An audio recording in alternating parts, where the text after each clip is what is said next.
گناہوں میں گزرے، لیکن جب یہ تورات شریف اٹھاتا تھا، تورات پڑھتا تھا، اس میں جب بھی میرے محبوب کا نام آتا تھا یہ محبت سے چوم لیتا تھا، تو وہ اس کی ادا مجھے پسند ہے۔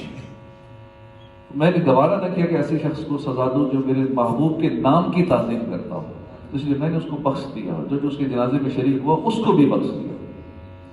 تو تعظیم مصطفیٰ کا ایک پہلو یہ بھی ہے کہ جب بھی حضور کا نام پاک، ذکر پاک سننے کی سعادت حاصل ہو تو ایک تو ادب سے سنا جائے، جب بھی اللہ کے محبوب کی بات ہو بالکل جتنا ہو سکے بیٹھنے کا انداز ادب والا، سننے کا انداز ادب والا، نام پاک جب خاص کر لیا جائے، پیارے آقا صلی اللہ علیہ وآلہ وسلم کا ایک تو درود پاک پڑھا جائے، اور ہو سکے تو تعظیم جس قدر ہو سکے اسے چوما جائے، آنکھوں سے لگایا جائے، بہت اس کی برکتیں ہیں۔ بنی اسرائیل کا ایک شخص، اس پہ اللہ کے اتنا کرم ہوا، تو جو سرکار کا امتی ہو اور اپنے آقا صلی اللہ علیہ وسلم کے نام پاک کا ادب و احترام کر کے اس کو چوم کر اپنی آنکھوں سے لگا کر آپ پر درود و سلام بھیجے گا، اس پر کتنا کرم ہوگا، کتنا فضل ہوگا رب کا۔ اس روایت سے یہ بھی معلوم ہوا کہ آپ صلی اللہ علیہ وآلہ وسلم کے نام مبارک کو چومنا جائز ہے اور اللہ کی رضا کا سبب ہے۔ اسی طرح آپ کا نام پاک سن کر اپنے انگوٹھوں کو چومنا بھی جائز اور باعث برکت ہے، لہذا ہمیں بھی چاہیے کہ جب بھی حضور کا نام مبارک پڑھیں یا سنیں تو تعظیم کی نیت سے انگوٹھے چوم کر اپنی آنکھوں سے لگائیں اور آپ صلی اللہ علیہ وسلم کی ذات پاک پر درود پاک پڑھیں۔ فتاوی شامی کے اندر یہ موجود ہے کہ جب مؤذن اشہد ان محمد رسول اللہ کہے تو مستحب ہے کہ سننے والا کہے صلی اللہ علیہ یا رسول اللہ، سننے والا کہے صلی اللہ علیہ یا رسول اللہ، اور جب دوسری مرتبہ یہ کلمات سنے تو یوں کہے قرۃ عینی بک یا رسول اللہ، اللہم مدنی بالسمع والبصر، اور انگوٹھے چوم کر آنکھوں پر لگائے۔ ایسا کرنے والے کو نبی کریم صلی اللہ علیہ وسلم اپنے ساتھ جنت میں لے جائیں گے، کہ فتاوی شامی کے اندر یہ روایت موجود ہے۔ نیز علامہ شامی رحمۃ اللہ علیہ نے کتاب الفردوس کے حوالے سے نبی اکرم نور مجسم صلی اللہ علیہ وسلم کا یہ فرمان جنت نشان بھی نقل کیا ہے، جو شخص آذان میں اشہد ان محمد رسول اللہ سن کر اپنے انگوٹھوں کے ناخنوں کو چوم لیا کرے گا تو میں ایسے شخص کی قیادت کروں گا اور اسے جنت کی صفوں میں داخل کروں گا۔ کتنا سارا عمل ہے اونٹوں پہ لگانا، چوم لینا، اور بھی تو چومتے ہیں نا سارا دن، بچوں کو چومتے ہیں محبت سے، والدین کے ہاتھ چومتے ہیں، پاؤں چومنے چاہیے، حکم ہے چومنے کا کہ جس نے والدین کے پاؤں کو بوسہ دیا اس نے جنت کی چوکھٹ کو بوسہ دیا، یہ چومنے کے فضائل ہیں۔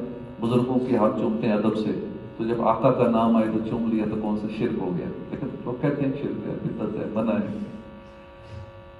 حالانکہ ان چیزوں کا تو حکم ہے۔ حالانکہ محبت میں ہر وہ کام جو منع نہیں ہے، جو منع نہیں ہے اور آپ نے محبت میں وہ کام کر دیا، وہ تو ویسے ہی جائز ہوتا ہے جو منع نہیں ہے، اور یہاں تو اس کے فضائل بیان ہوئے کتابوں میں کہ ایسا کرو گے تو یہ ہوگا، جو بھی ہم نے سنے کہ اس کو جنت کی بشارت ہے، حضور فرماتے ہیں اس کی جنت کی صفوں میں داخل کروں گا ایسے شخص کو۔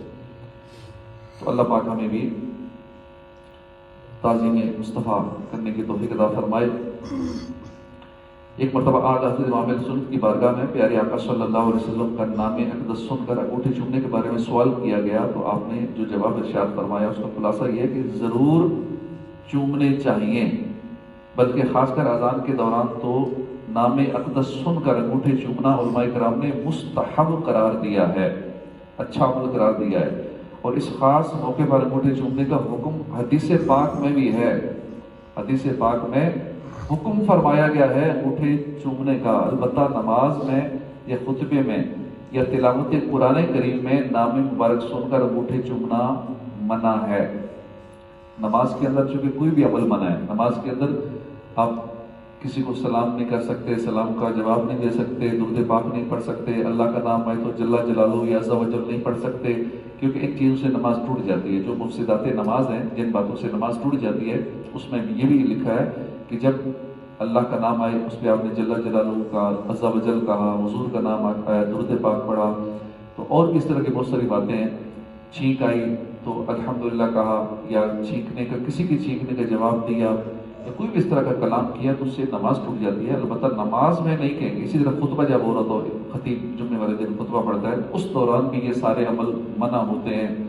خطبے کے دوران چلنا پھرنا، یہاں تک کہ گیٹ سے اندر داخل ہوا اور خطبہ چل رہا تھا، خطبے کی آواز کانوں میں پڑی، وہیں پچھلی صفوں میں بیٹھ گئے، آگے نہ چلے. آگے چلنا اس کا عمل ہوگا، اور دوران خطبہ کوئی عمل جائز نہیں ہے. تو جہاں جائز نہیں ہے وہاں نہیں پڑھنا. دوران تلاوت نہیں پڑھنا. ہاں اس کے علاوہ نماز میں نہیں ہے، تلاوت میں نہیں ہے، خطبے میں نہیں ہے، تو محبت سے تعظیم سے چوم لے. اللہ پاک ہمیں عمل کی توفیق عطا فرمائے. مفتی امجد علی اعظمی اس میں پاک محمد و احمد کے بارے میں فرماتے ہیں کہ ظاہر یہی ہے کہ یہ دونوں نام خود اللہ تعالیٰ نے اپنے محبوب کے لیے منتخب فرمائے. اگر یہ دونوں نام خدا کے نزدیک بہت پیارے نہ ہوتے تو اپنے محبوب کے لیے پسند نہ فرمائے جاتے. یہ دونوں نام اللہ کو بہت زیادہ پسند ہیں.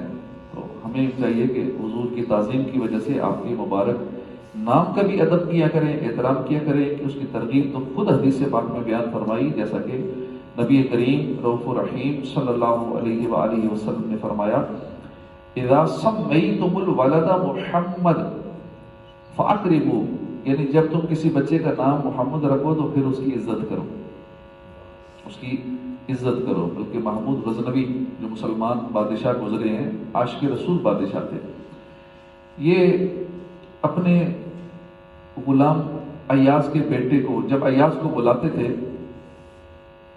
بلکہ ایاز کے بیٹے کو جب بلاتے تھے تو ان کا نام لے کر بلاتے تھے. نام محمد تھا اور ساتھ آگے کچھ نام لگتا تھا. ایک مرتبہ انہوں نے کہا، او ایاز کے بیٹے، بات سنو. اب اس سے جو غلام ایاز تھا وہ پریشان ہو گیا، لگتا ہے بادشاہ سلام آج بھی ناراض تو نہیں ہے. پہلے نام لے کے بلاتے تھے تو آج انہوں نے بغیر نام کے میرے بیٹے کو بلایا. حضور کیا وجہ؟ میرے بیٹے سے وہ غلطی ہو گئی، آپ نے میرے بیٹے کا نام نہیں لیا، کہا ایاز کے بیٹے. تو بادشاہ محمود غزنوی جو ایک عاشق رسول بادشاہ تھے، انہوں نے کہا کہ میں جب بھی تیرے بیٹے کا نام لیتا تھا، چونکہ اس کا نام محمد لگتا ہے صاحب، تو میں باوضو ہو کر لیا کرتا تھا. آج میرا وضو نہیں تھا، اس لیے میں نے کہا ایاز کے بیٹے بات. تو ایسے ایسے بادشاہ بھی گزرے. تو اللہ پاک ہمارے حکمرانوں کو بھی عاشق رسول بنائے. تو یہ ادب کے معاملات ہیں کہ اس میں محمد نام لیتے ہوئے باوضو ہونا. پوچھے کہاں لکھا ہوا ہے، جس نے اس پہ اعتراض کرنا ہے وہ یہ بھی کہے گا کدھر لکھا ہوا ہے باوضو؟ وضو ہو گئے، وضو کر کے اس میں محمد لینا ہے. یہ تو بغیر اس کی بھی کر سکتے ہیں. یہ تعظیم ہے، یہ محبت کی باتیں ہیں. ٹھیک ہے، بغیر وضو کے بھی نام لیا تو گناہ نہیں ہے، لیکن کہتے ہیں نا ہم عشق کے بندے ہیں، کیوں بات بڑھائی ہے. عاشقوں پہ پھر اعتراضات کرنے کا فائدہ نہیں ہے. ان کی اپنی دنیا ہوتی ہے. جو بھی شریعت نے منع نہیں کی جس چیز کو، وہ چیز جائز ہوتی ہے. اور یہاں نام محمد چومنے کا، اس کا ادب اور تعظیم کرنے کا خود حدیثوں میں حکم فرمایا جا رہا ہے.